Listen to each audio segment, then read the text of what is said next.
Warrior Poet. With the live intro to the Warrior Poet podcast. What's up, my friends? Porangui, how are you doing, my brother? Beautiful, man. So, a little backstory on this gentleman that I have sitting across from me today. I met Porangui a couple years ago when I was doing this epic liver cleanse. This place at that point was the beginnings of the Rejuvenation Performance Institute. And I went there and I got some body work done from you. I just signed up, Porangui, okay. But I heard in whispers and people talking about this dude that does massage. I was like, yeah, all right, whatever, I'm in. I was just in the mode of like saying yes. I was like, yes, whatever's coming, I'm saying yes. And I went in there, and what went down in that room, I then understood why it was talked about in these kind of hushed tones of reverence. Because at a certain point, you were working on my low back, and then you were working on my left shoulder, and then you were working on my mid back at the same time. And I was like, wow, that feels good. Wait a minute, that's 3 hands. What the hell? How's that even possible? There's 3 hands going right now. So either you grew an alien arm, which is possible. I'm not saying that that's not possible for you, or something else was going on. And that was kind of the introduction. We obviously started up a friendship that's now, we're more like family now than friends, and shared a lot of journeys together, been down to Peru with you, worked with you many times, and just been able to see some of your unique gifts. And I'd love to just talk about them, talk about what they've taught me about myself and taught me about the world, and kind of share a little bit of that magic that you bring, which weaves music and massage and all of these different techniques together to create this really amazing effect. So the longest intro ever before I've allowed my guests to talk. But thank you for being here, Porangui. Welcome, my brother. Thank you, Aubrey. So let's start at the beginning a little bit and give people a little bit of the backstory, because it's important when I'm trying to explain where it comes from, like explaining kind of where you came from, your family history, and then, where you grew up in Brazil. All right. Well, beleza. Welcome, everyone. So my name's Porangui, and I come from down south, the deep south, as some may call it, Brazil. I was born there. My father's from Mexico. My mother's Brasileira. And I grew up bouncing in between Las Americas. So I think of myself more as a Panamericano, more Pan-American than from one specific place. But now I'm a... Alien is more real than that. But whatever, you can tie yourself to geography if you want, Porangui. You won't fool the people who know you, but whatever. You can try and fool some of my good guests here. Pretend like you're from a place in the world. But all right. We'll start there. So it actually all goes back. There's a pretty trippy story about how it all started. And my mother and my father met in Palenque, which is a very powerful place here on the planet. And they're no longer together. But the one story that they both always would tell me as I was growing up, they're like, the way we met was a very magical time. And it was actually... my father was there teaching Mayan art. He was actually burns into leather, and I think I've shown you some of his pieces. But so he was teaching that actually there in Palenque, and he was in the Baños de la Reina, which is in the ruins. It's these waterfalls, these sacred waterfalls. And my mother happened to be there with another girlfriend of hers. She was traveling through basically in a troupe, like doing a street performance, kind of raising awareness, consciousness, kind of more, on the edge kind of stuff. And musically, yeah, performing and with a group from all over South America. So they were just kind of on their break, and she happened to be there. So anyways, my dad was there with this friend of his, and they just taken San Isidro mushrooms, which were... Is that a psilocybin-based? Or? It is, yeah. It was one of the sacred sacraments of the Maya, and it grows all over the region of Palenque. So if you go in July after the rains, man, go out in the fields, you can just find it. And so I found this later as an adult. We might need to make show notes for that there, Rava, and let people know exactly where to go and what rains. I feel like my audience would be curious about that. Field trip to Brazil. Palenque. Just make sure you get your good mycology field guide here. You gotta be careful, man. You don't want to eat the wrong shit, all right? Don't eat the wrong shit. So he literally just had these honguitos, and los niños, as they call them, they're the children because they're the little teachers.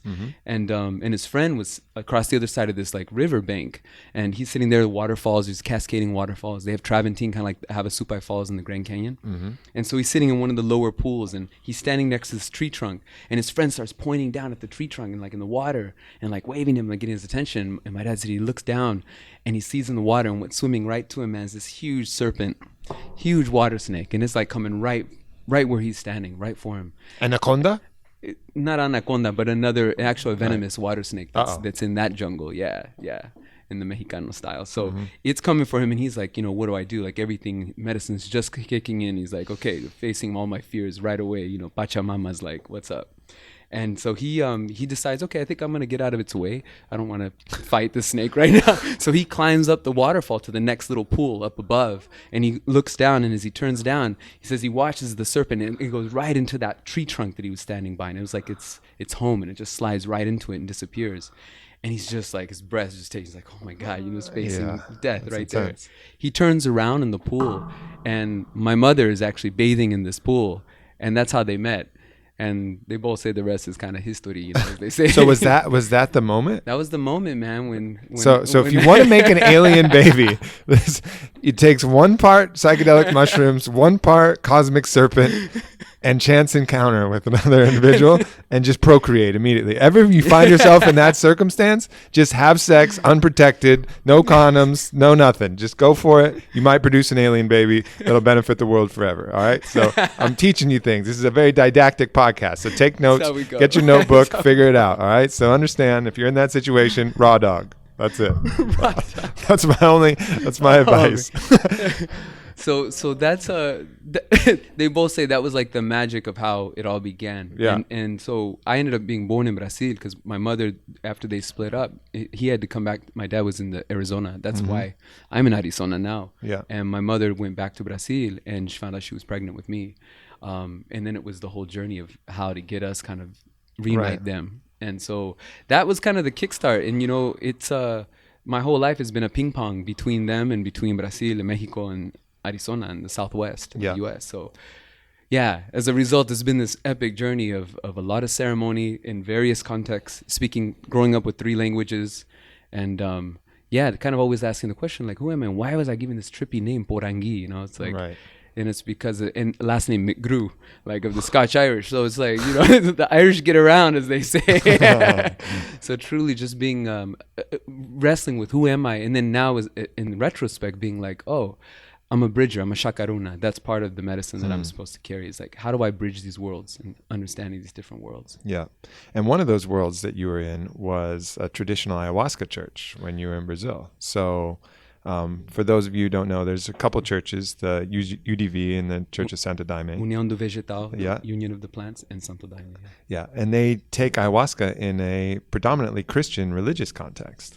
That the Daime is more Christian style, right. And then the UDV is still pretty regimented, but just doesn't have the Christian flavor in it. Right. So they're both churches. So like when we think of a church, or just a spiritual congregation, it's very organized. It's hard to call it Christian. I mean, there's definitely like references to Christ, and when we sing, instead of Icaros like we would do in Peru, we sing what's called hinos, and the hinos are like hymns. But when you hear the lyrics and you really start to understand the deeper levels. Meaning. There's definitely it's almost like the Gnostic Christianity or something. Exactly. I guess you could put it like that. There's elements of Christianity woven, but there's also elements of Yoruba tradition, of like candomblé, of the orishas from Africa. So you'll hear songs like to different orishas, like to Yemanjá, the goddess of the ocean, or to Oshun, the goddess of the fresh waters. Like these elements that you wouldn't hear in a Christian church necessarily. So it's that's the thing about Brazil, is that in Brazil there's like the boundaries are a little more seamless. They've definitely been deeply integrated. How old were you when you first took ayahuasca?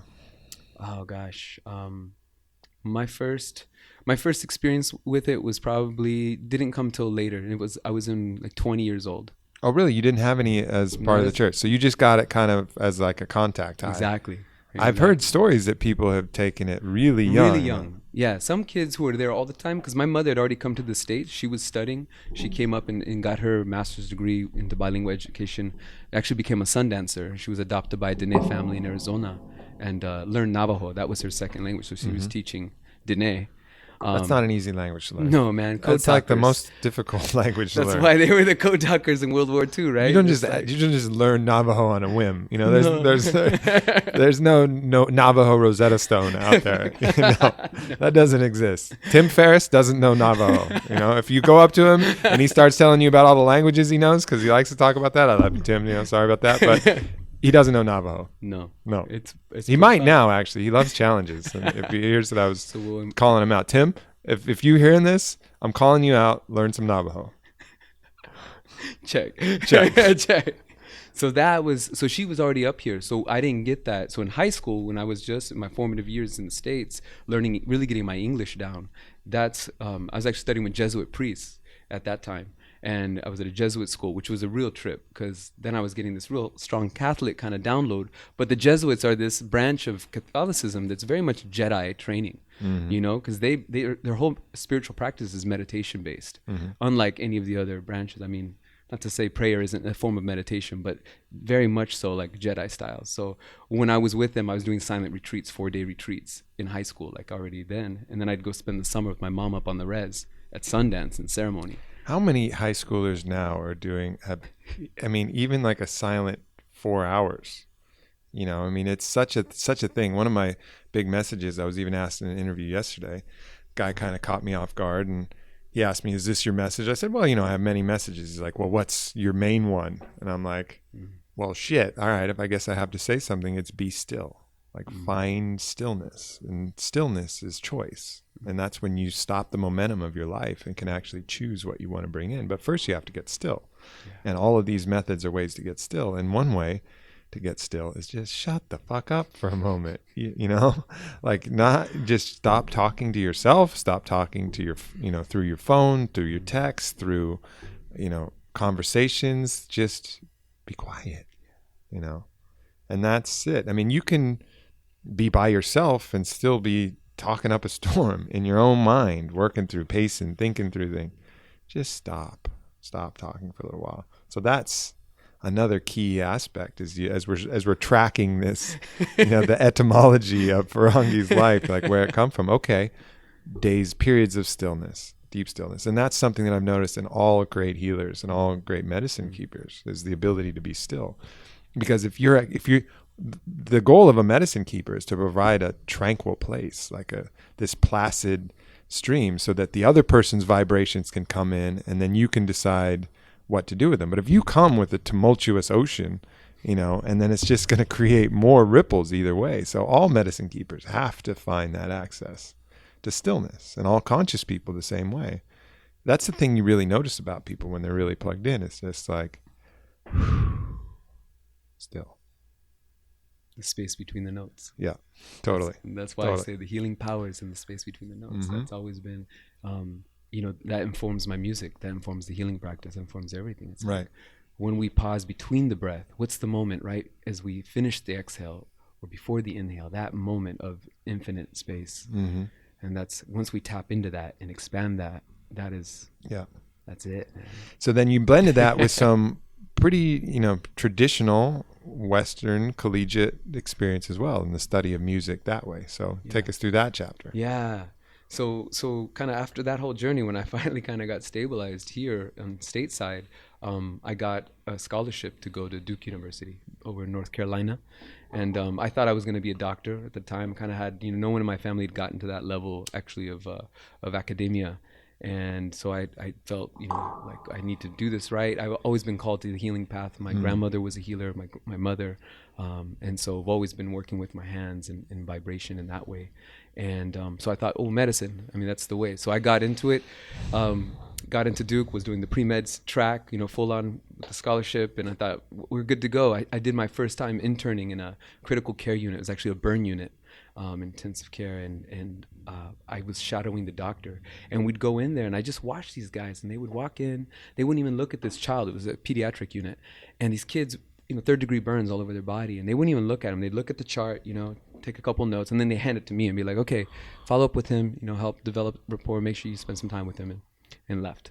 And that was like, And I was like, this isn't healing. This isn't medicine. Right. And that was the big aha moment where I got out of that and I was like, okay. Well, it may not. I mean, you can't even blame the doctors necessarily for that because they're not trained in how to deal with, even the emotional load that takes. You have to shut it off. Like you have to, unless you're able to work with it and like work with that energy by bringing it in, better to just not look at all maybe. And so that you can just keep functioning and go from one to the other. If you open up your heart to those kind of feelings that can be really presumably really rough as that. And there's no training for the doctors to do that. So it's like a defense mechanism. It's like, I better not connect with this.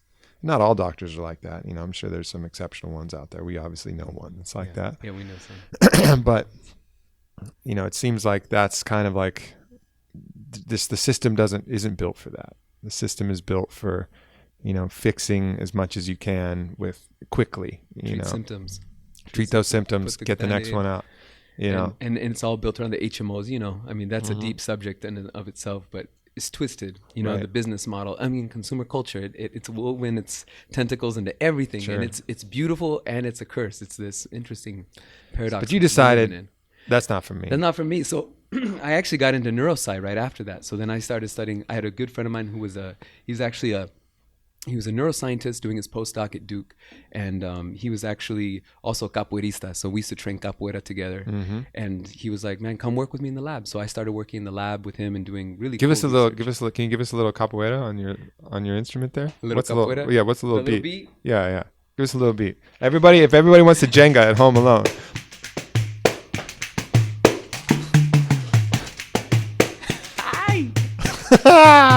Come on, people, you can Jenga. You watched Only the Strong? Joga bonita que eu quero ver. Ai, ai, ai, olha, joga bonita que eu quero aprender. Ai, ai, ai, como vai você. Ai, ai, ai,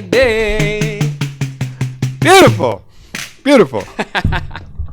So that was it, man. So we were deep brothers. His name actually was Siddhartha. Mm-hmm. And incredible, man. So I worked in the lab with him, and I worked with all these little rats, and then I saw what is truly the silent holocaust of science. The rat. It's just rat homicide, not just genocide, rats, mice, horses, ferrets. I mean, Duke, this lab I used to work in, you'd go into the basement and underground, and they have all these animals on different sleep cycles. Rat catacombs. It was crazy, man. These doors would open up, and like in all these different like chambers would be all these different animals on different sleep schedules and different various things. Gerbils, hamsters. I mean, you name it.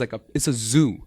And they're all destined for death. All those animals are in there just in the name of science. They're all being sacrificed to the gods of science. And I mean, I love science. I think we benefit as a humanity, and the earth to some degree benefits, but there's also this real cost is being paid by the animal kingdom. And that was a big awakening for me there. And here I am a vegetarian, like I grew up, my mother raised me vegetarian, not because it was trendy.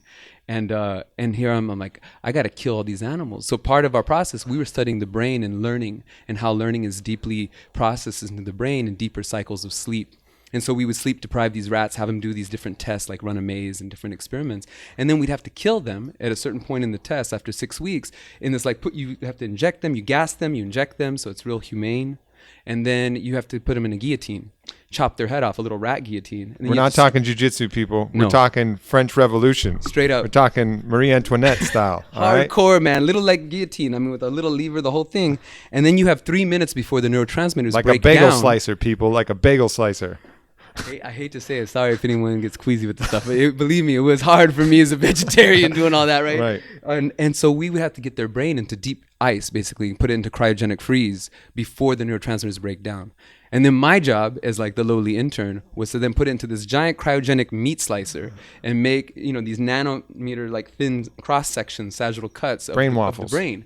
And then we'd put those on dishes and then we stain them, and then you'd see what areas of the brain was active at learning, for instance. So all of that was like this trippy process. I remember the day I'm sitting there with the cryogenic freaking meat machine, and I'm sitting next to Siddhartha. Walks in. I'm like, bro, I want to work with humans. I want to help people wake up and experience and connect what is vibration, what is healing. And I want to be able to do that with humans. Like, I don't want to have to kill all these animals. And finally, in the medical model isn't the way. What do I do? And he goes, Porangui. He's like, ole cara. He's like in Portuguese, He's like, you have two options. If you want to work with a human being legally in this country, you either have to go back and study medicine, to touch a human, or you have to be a massage therapist. And I was like, all right.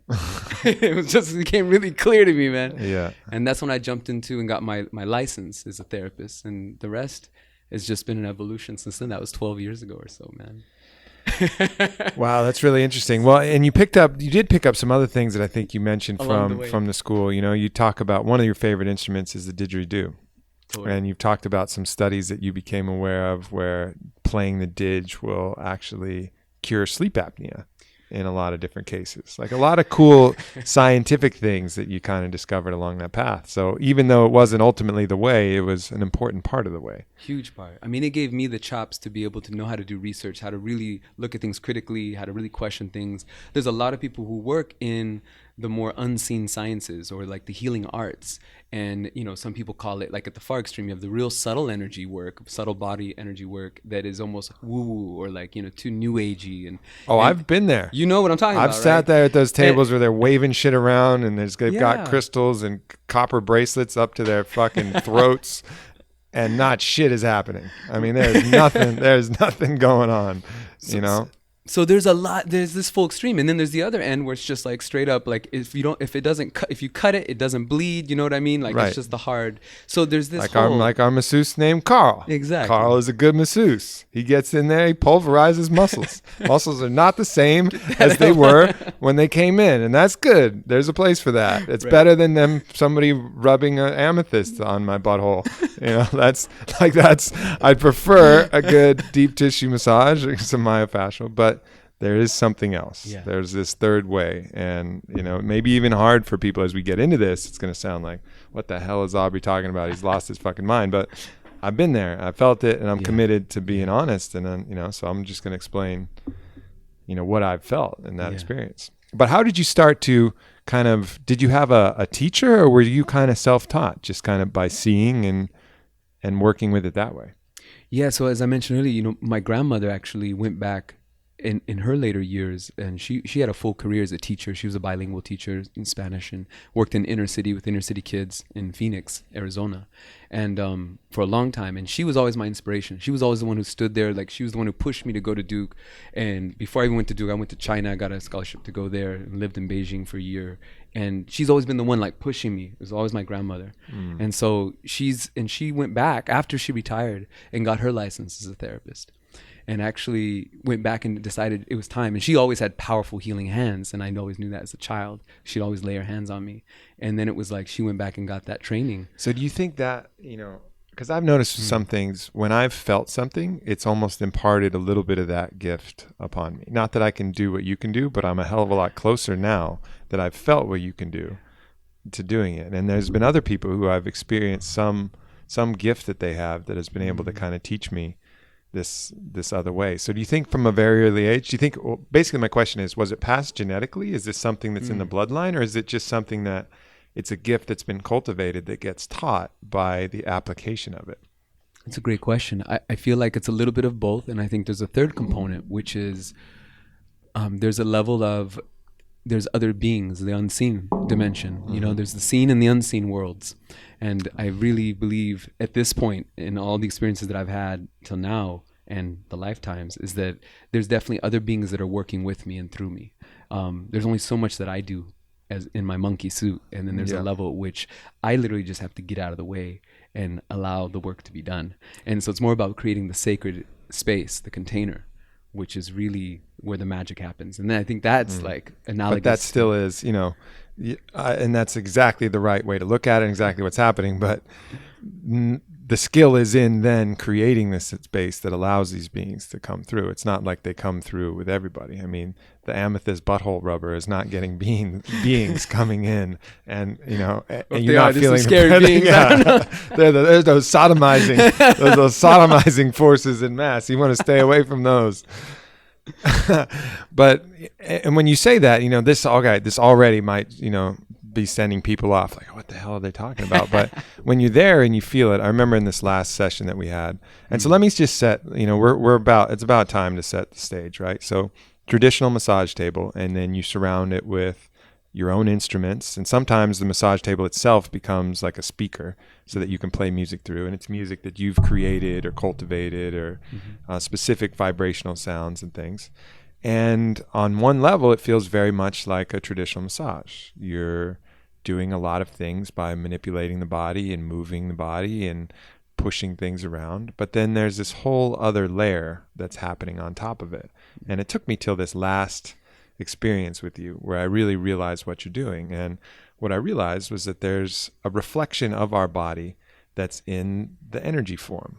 It's like an energy field that's a mirror of our body. And when things get out of whack and things are a little bit misaligned, there's two ways that you can go about it, because they're both mirrors of each other. So you can affect the body, which will affect the energy field around you, or you can affect the energy field, which will subtly affect the body, or you can work with both of them. And that's where the most powerful healing occurs. Very much like the cleansing quality of something like ayahuasca, which is working on, the energy level around your body, but as well purging out a lot of things through your body physically. So it's this like double action, which makes it such a transformative medicine.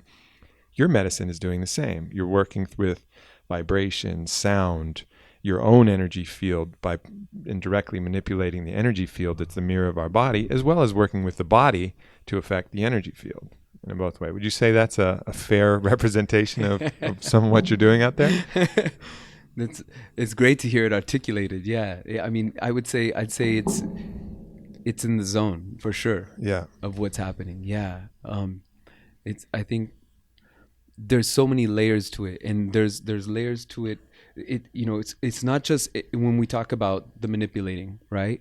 There's a lot, and what I've learned in my earlier days, it was more manipulating. And as I go further, it's like learning where it's really creating space. Like when we create space, just like when we're creating space in the ceremony, right? When we're sitting with the aya, with the medicine or any medicine, when we create that space and when we do it in the body locally, right? Or in the energetic body, it's like it suddenly allows through your breath to then unravel and release the somatic traumas that are stored there, or the charge that's stored there, or the ancestral trauma that's stored there. So we're actually able to heal forward and backwards through time. That's where we're able to really get to the good stuff. And usually most of the time, most massage, it's like you're just fighting someone's armor. They come in and they're just like so stressed out. They've been looking at the iPhone all day. They've been bombarded with all this information. Their minds are still racing. They're just totally disembodied. And so it's like, for me, the other component to what you're saying, it's like it's also educating people. You spoke about the didge, so that's been one of my biggest teachers. Has been the didgeridoo. This ancient instrument is the oldest instrument, physical instrument outside of our voice that humanity knows, right?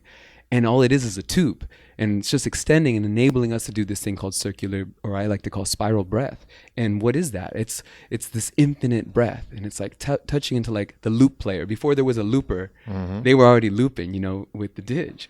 And it's so simple. It's in the breath. When we ride the spiral of the breath, because if it's just circular, it's only 2D, right? But when we go, that's why I call it spirals, because we're moving. It's like ascending like the helix of the DNA. It's like we're able to actually evolve through that breath.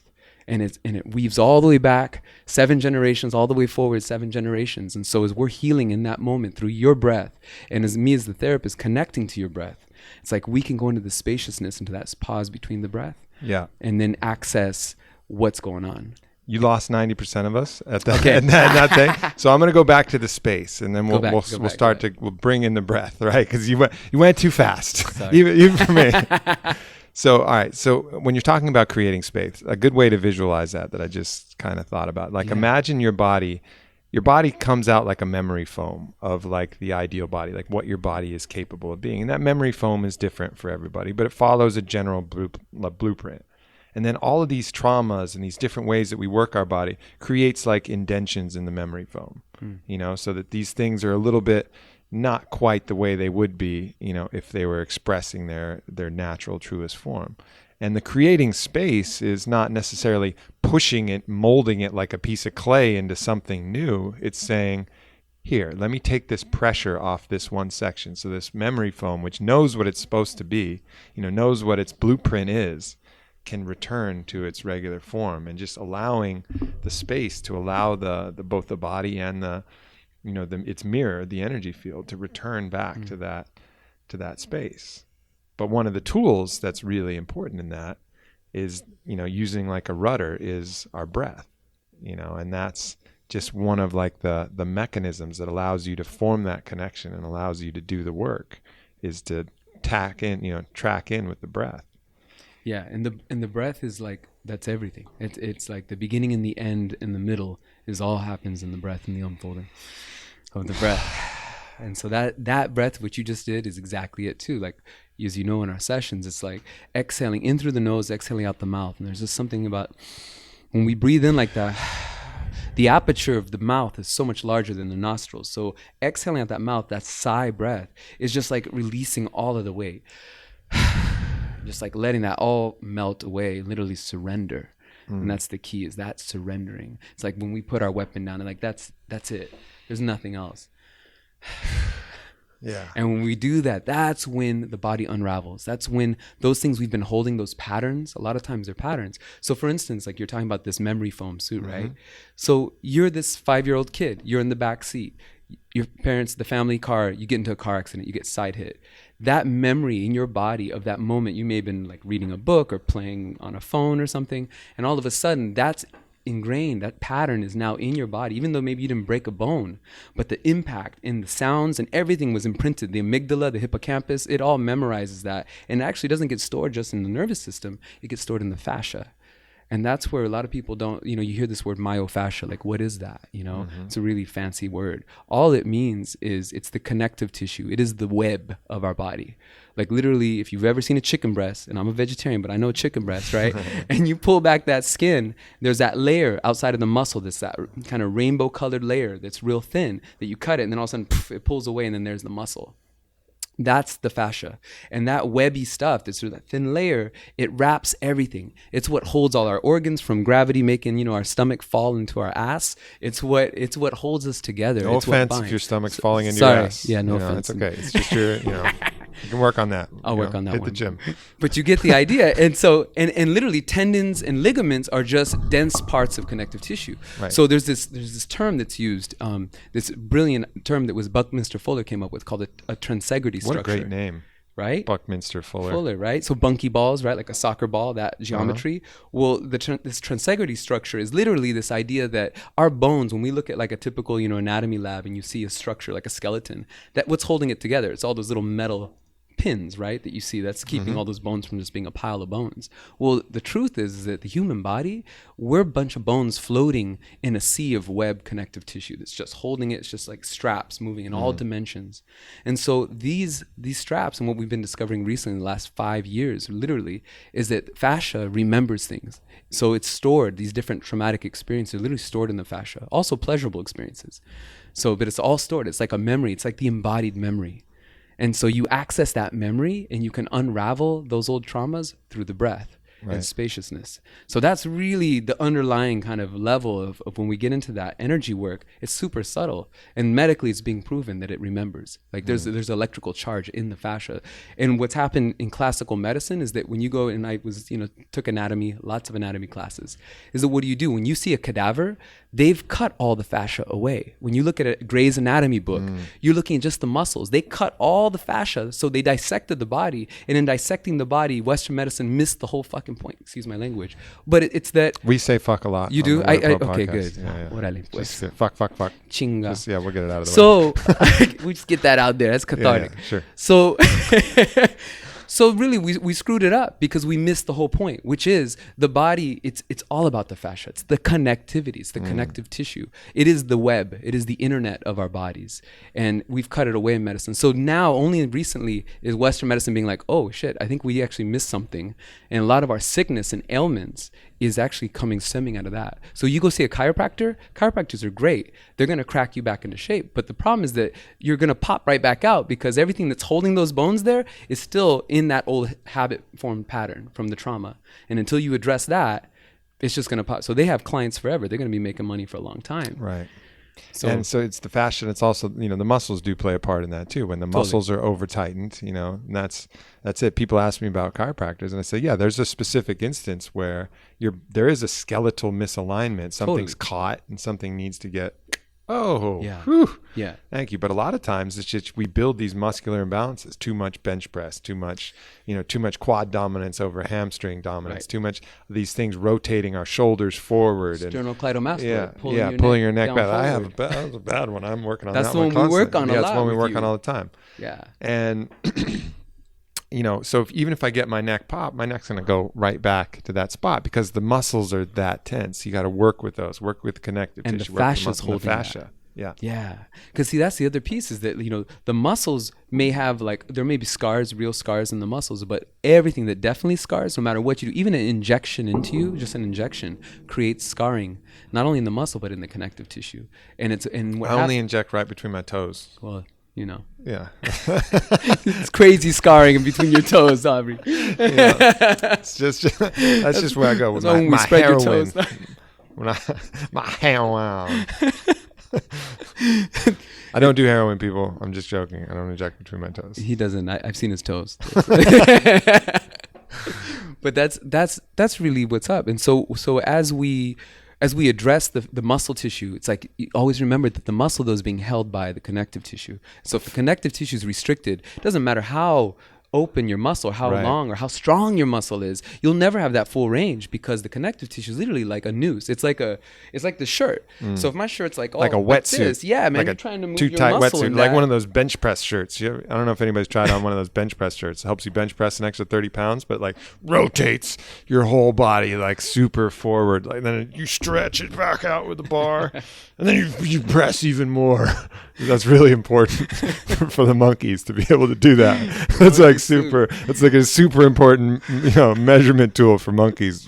So you get shirts that'll pull your arms together an extra 90 pounds so you can push that up even more. But that's what our fascia is doing to a certain degree as well. It's Exactly. in these levels that is forcing our body into certain positions.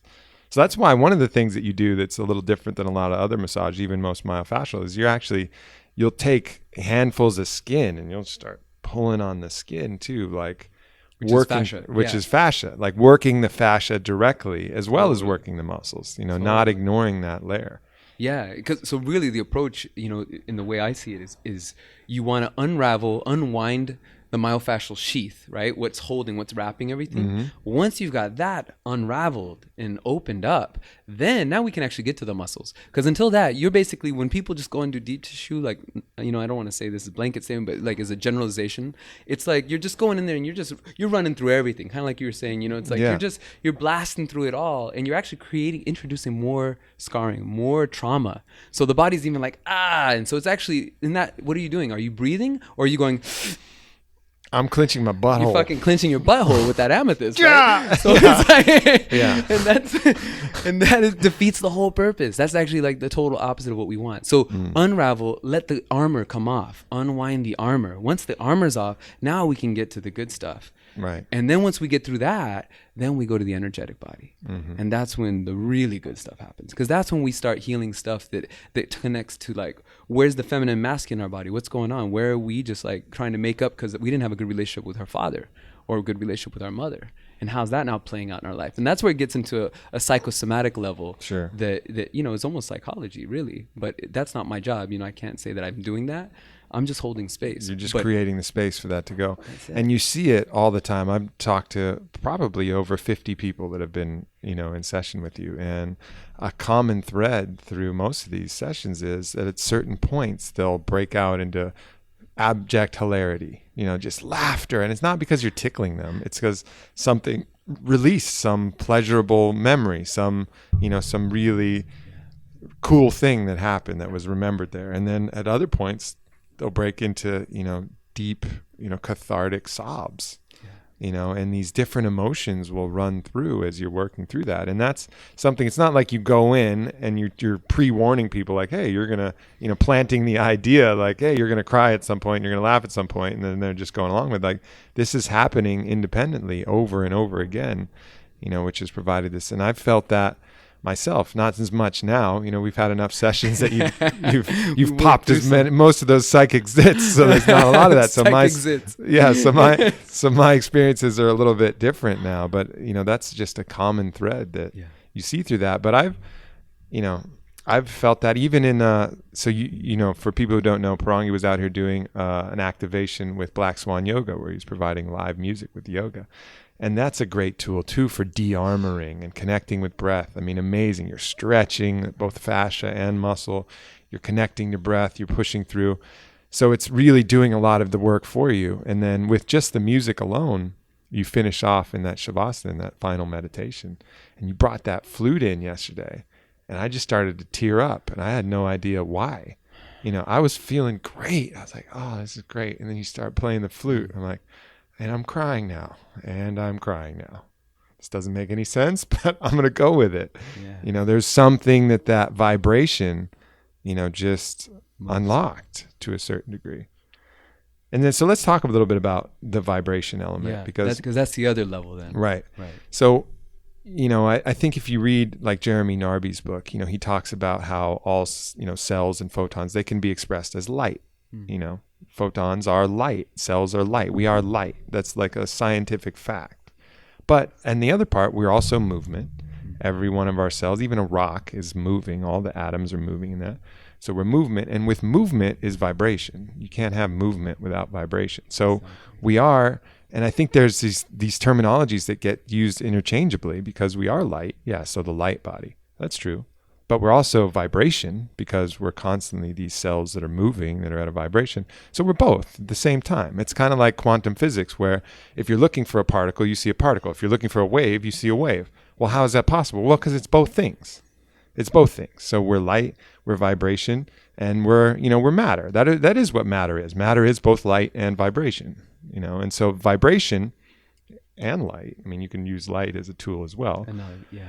But your tool particularly, because, you know, the subtleties available to you through the musical instruments, is to use vibration and tap into the vibrational nature of the body. Absolutely. So we talked about breath, right? Breath is a very gross vibration that's constantly happening. The wave of the breath, right? And when we get into stuff, what happens to the breath? It usually will shut down, or it will get very thick, very tense. And as we get into things where that suddenly is blocked and remove that blockage, suddenly the breath is expansive. And so that's our goal, is to create that expansiveness so that there's no restriction here and that light body can shine.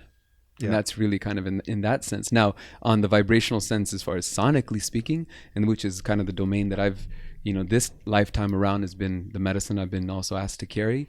And it's about, for me, what I've discovered in all my work is when you then apply vibration, subtle vibration and more intense vibration to the body, when we're on the edge, when we're in the breath and we're working through these different myo-fascial layers, when you suddenly add in, like, we're stuck, like we get into some stuff that's like, oh man, this is like some old stuff. It's like when you can suddenly add a vibration to that and bring that, it's like all of a sudden, like, it literally shakes it out. It literally starts to unravel that much faster. And so we can get change that would normally take multiple sessions. We can achieve the same results or greater results in less time. And that can happen on all kinds of levels, from sonically speaking, like when we use the sound table and we actually like amplify sounds up through the body, or if it's happening in literally, I'm vibrating your arm, like I'm literally bringing vibration in what in massage world, you know, in Bodywork, we would call tapotement. You know, when I was in massage school, one of the things I was known for was for my tapotement. That's like, they'd know when Porangui was in session, because everyone would hear like, you know, on someone's body, and they'd be like, oh shit, he's going off again on somebody. They all knew, man. And they all knew to come get tapotement with me. So that's like the basis of, what is it, Swedish style massage? It's a word that comes out of Swedish, but I mean, it's ancient.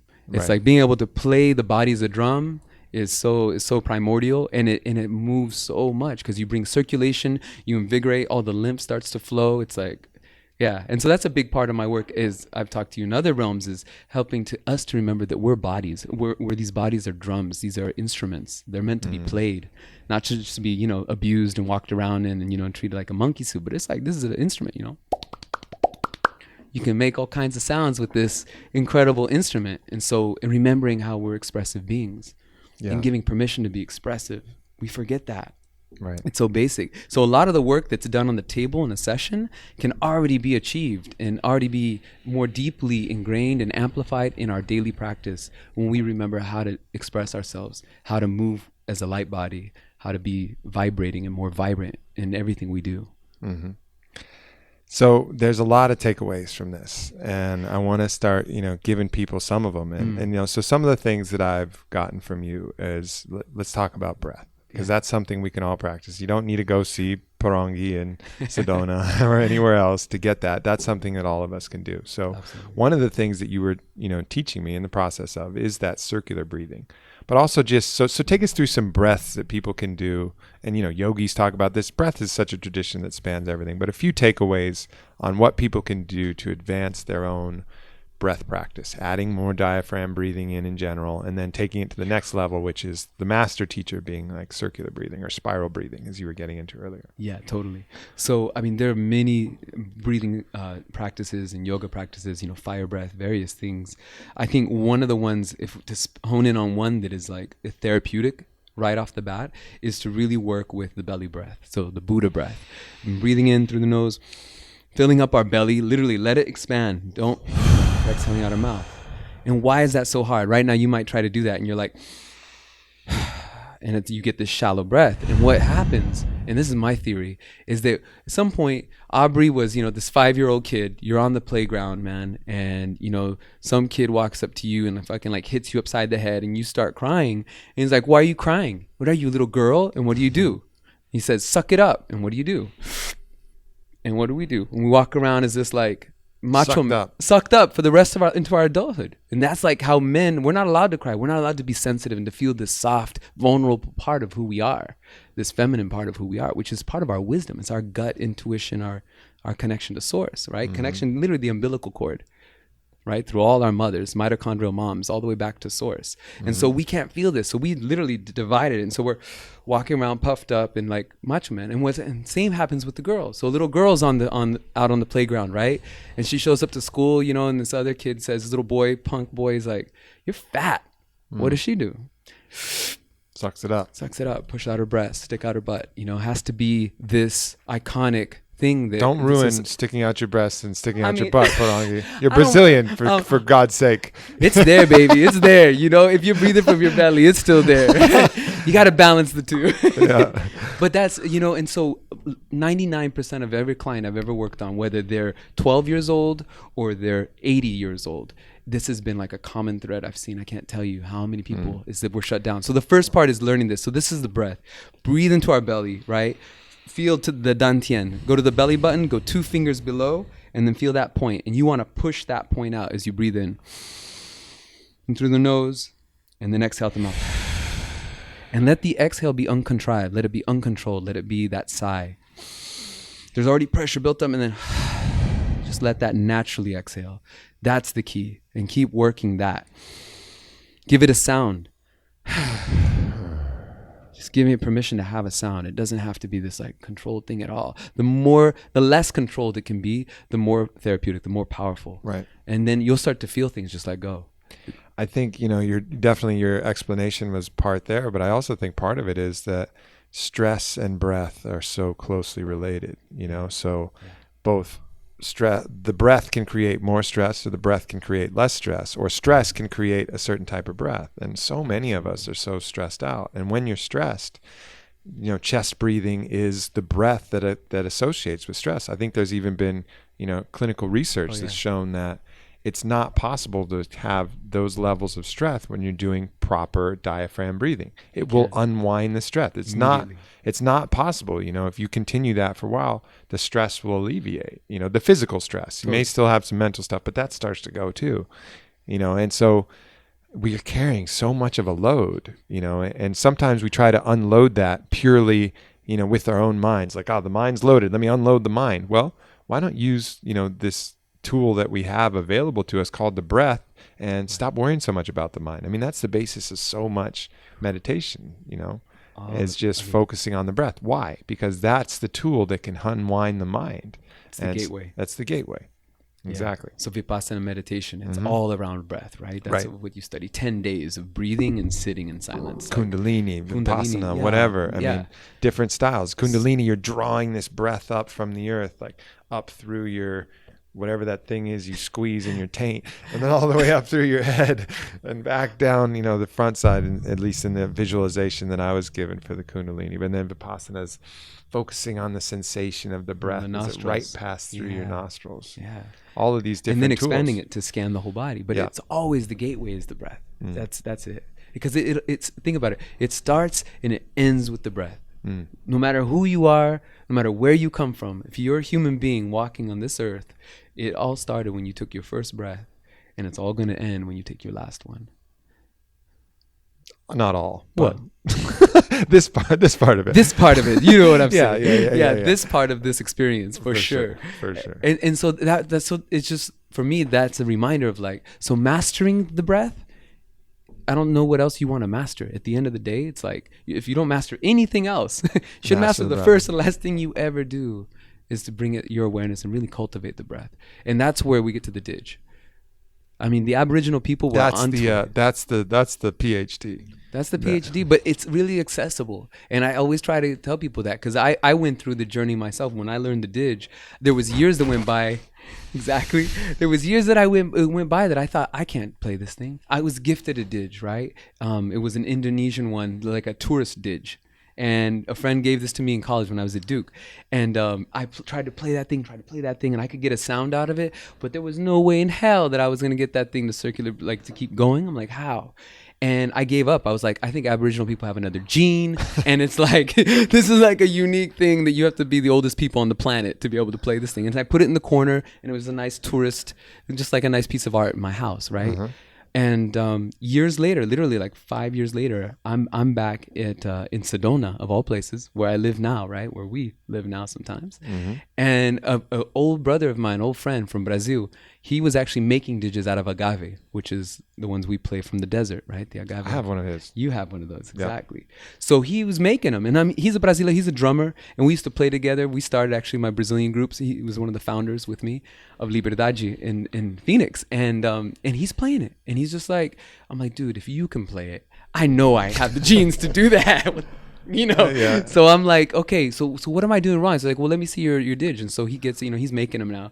And so he starts playing the one I have. I pulled it out of the, my shit. And he's like, dude, this thing's got a crack right here. See this little crack? It's like, there's no back pressure. There's no way you're ever going to get that to play. And I'm like, you could be the best Dij player ever. I'm like, so years have passed. And so once I knew that, once that like had been removed out of my way as like an obstacle, it was like, okay, that's it. I'm doing it. And so he told me the trick to take a straw and water, get the bubbles, blow bubbles like your mom told you not to do. Tell people this trick. Yeah, this is how you learn how to circular breathe. So once I put my mind to it, I learned this. I literally got it down in a day. It was one day. So I know anybody can do it in a day. No, I disagree with Porangui here, but it's a professional difference because that shit's hard. It's super hard. But it's definitely possible because I've seen... We don't have a straw here. We don't have a straw, but you can just describe it. Okay, so I'll describe it. Anyways. This is going to look funny because I'm doing this without a Dij in front of my mouth and everything, but check it out. So you get a straw, you put a little bit of water in there, and you start blowing bubbles. And you just blow bubbles, hold a little air in your cheeks because your cheeks is like the bellows, okay? Think of the bellows like of a bagpipe. So, it's a constant note because the dude's filling up the bagpipe with air, and then he's squeezing it with his arm to keep the note always playing. And he keeps refilling it and keeps squeezing it so it never ends. Same thing's happening here, only your bellows are your cheeks. And really the cheeks and like the throat and everything, this whole apparatus here. And your diaphragm is the pump. That's what's keeping your pressure, okay? And then you're basically using your muscles to then squeeze the bellows out of your cheeks, pushing the air out mechanically while you sniff in and refill your bladder or your pump, the actual bellows. So it looks like this. With the straw, it's very easy because a little back pressure, it's a little straw, you're blowing bubbles. Do what your mom never told you to do and blow. And you're blowing bubbles. Once you get the bubbles constant, then you can graduate to a Dij, which has a lot more back pressure. And so it looks like this. And I'm going to do it without the Dij, but you can also do this without a straw. This is the other way to get right into it. And for those of you who are just listening on iTunes, on my site, aubreymarcus.com, there will be a video. So you can forward to this and you can actually see what Porangui is doing. So there's 3 parts to this breath. Check it out. The first one is just a regular breath. So put air in your cheeks. Everyone do this, okay? This is the first one. And squeeze them out with your hands. Go. And tighten your lips. Okay, so you got that one, right? Now, as you do that, I want you to sniff in. sniff in at the same time as you squeeze the air that's stored in your cheeks, because that air is here. It's not in your diaphragm. You still have air in your lungs and your diaphragm. So I'm literally going, taking a deep sniff, like in a belly sniff. Remember, all of this is belly breath. We're not even dealing with chest here. So you're sniffing in as I squeeze it out. Now, take your hands away and just do it with the muscles. So it looks like this. That's the bridge breath. Exactly. Nice. I like that face. And then the second part is the regular breath, where you just now, you're refilled. You literally have new air in your pump, and now just push it out. Exhaling, right? So, and then you're gonna have to refill it because you're gonna run out. So before you run out, your pump is on empty, you start to refill it. So imagine my hand is like the level of like our air level, all right, inside. So it looks like this as I do it, and I'm gonna show you. And then you're gonna connect the two. So it looks like this. Here's the exhale.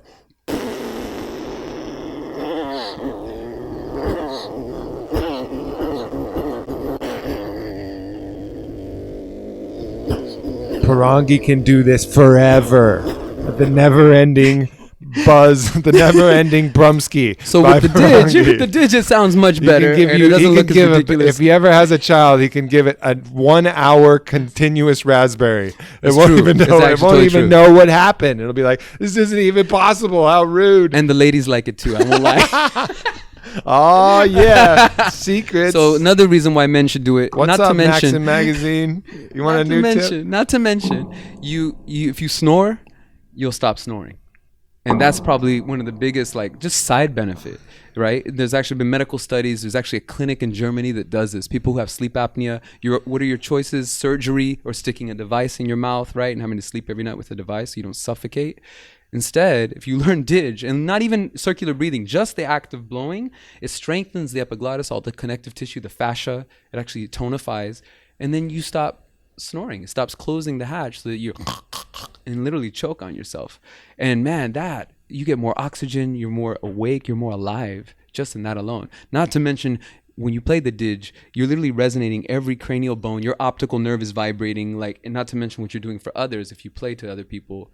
It's one of those things. I believe two things. If everyone became a body worker on this planet and everyone learned how to play dig, the world would be a better place. Because A, we would know how to touch each other in a way that's not just sexual, but in a loving, compassionate way, men and women. And we'd all know how to breathe and actually connect to source. And I think, man, that would be it. Where can people get a dig? Where would you recommend? Just random people listening all over. They're not going to be able to get your homeboy's special dig. You know, right. where do you just get a dig that's not going to be cracked and thwart your life? All right, check it out. I never want to support plastic, but the simplest, cheapest way to get a dig in an urban environment is a PVC pipe. No joke. PVC, 1.5 inch diameter, so it's about that wide, right? And about 51 centimeters in length, should give you around the key of D, I believe. And that's it. Put some beeswax on the end of it. Literally, you get some beeswax from the store, melt it like on a low heat, dip it in there, let it dry, right? Dip it in again, couple coats of it, form it to your mouth, and you've got yourself a decent dig. Paint it, draw on it, whatever. And that's the cheapest, most direct way to start playing dig. And it's simple. I mean, nice. Yeah, that's. Look at that. You went all Martha Stewart on you us know. right there. DIY dig. I'm telling you, DIY. Porangui. Dope. And I've done workshops, and it's like working with kids in inner cities. Like, you got to use what you got, you know? Yeah. And there is a guy, if you look up YouTube and look up Hoovery Doo, worst case scenario, get your Hoover vacuum cleaner on, man. Hoovery Doo. Awesome. Well, cool. Well, that's an awesome takeaway. And then the other takeaway I think that you were talking about earlier is just start moving, start using your body as an instrument. There's a saying that you have about singing and dancing. How's that go? I won't spoil it. Dancing play. So dancing play is, and there's an old African proverb a lot of people know, have heard before. If you can walk, you can dance, and if you can talk, you can sing. And it's really so true, and I think that resonates so deeply. You know, a lot of us have this story, and again, it goes back to the playground, right? The same thing with when our breath got shut down. So we were on that playground, and you started singing, and you were, singing something to yourself, and someone heard you and was like, "Ah, that's terrible," or "Shut up." You're stupid. And what happened? We suddenly agreed. We believed that agreement, and we kept that. And we thought, oh man, I can't sing. And so we take that into our adult life, and we're shut down. We close down this throat chakra, the center of our expressiveness, and that stays with us until we finally remove that scar and let go of that agreement. And the same goes with dancing. All of us are on the junior high wall, like, I'm not getting out there, man. Right. Because someone laughed at us when we were young and said, you're goofy looking. And that stuff is deep, man. It's underneath a lot of our pretense as adults, And so getting back into that is really starting to get into your movement, get into your sound practice. You are a musical being. We have a voice. Each person's voice is unique. There's formants in our voice that is like a fingerprint, and each human being is unique and has a beautiful voice. And it's like whatever it is, whether it's high, low, however it wants to express itself, give it permission. That's the first step. And then get into your breath and freaking holler, scream, let it sing. Because, you go to a bird, you don't say, oh, bird, that was a really nice lecture you just gave. No, it's like the bird, they don't speak, they sing. They only sing. Everything that comes from a bird is a song. And really the word, I think on some level, the word was never meant to be spoken. It was meant to be sung. Say in the beginning there was the word. And I think, and the word was sung is the second part to that kind of got lost in right. translation. Very cool, my friend. Yeah. So we're going to be working on, getting some of this stuff out there, some programs that people can do. But where can people find, some of your work, some of your music, some of these things as well? Yeah. Right now we have a really sweet website that we just launched earlier this year, Porangui, my name.com. It's pretty. The good side of having a really challenging name is that no one can jack your name that well. So at least for now, it's still not jacked. So just PORANGUI.com. And then we've got the Twitter and the Facebook and all those good things. But we're doing things in Sedona all the time, and we're going to be doing things on it like we just did at South by Southwest. So please be in touch with us and come get some of this resonance. Yeah, let's do it. Why don't you bring us out with a little song? Bring us out with a little song. Yeah.